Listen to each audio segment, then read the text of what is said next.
Next to that will be Joshua Carlos. Ang haba ng message mo muna. Kaya yan today. Naka-prepare.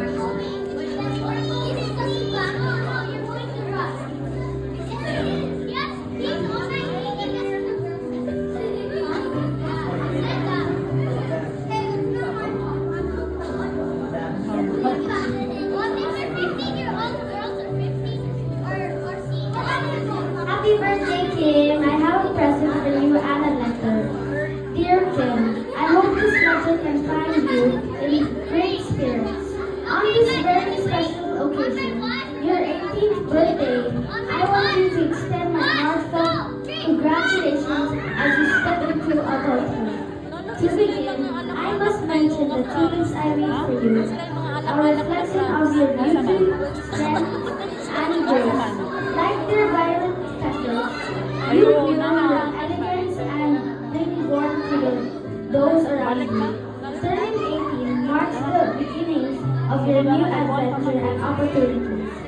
Your wisdom and kindness will surely guide you towards success and happiness. Wishing you a wonderful birthday, Kim. Warmest regards, my Nina.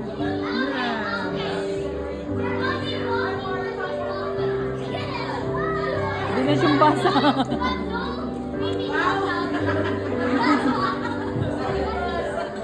Dear Kim's mom, on this special day, I want to express my admiration and gratitude for you as Kim celebrates her 18th birthday.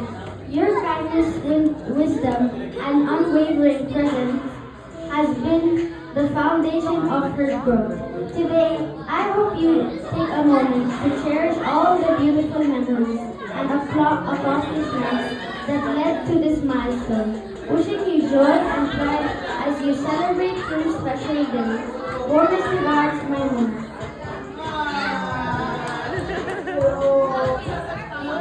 Kaya pa, sabi ko alam ba, yun lang sa'yo.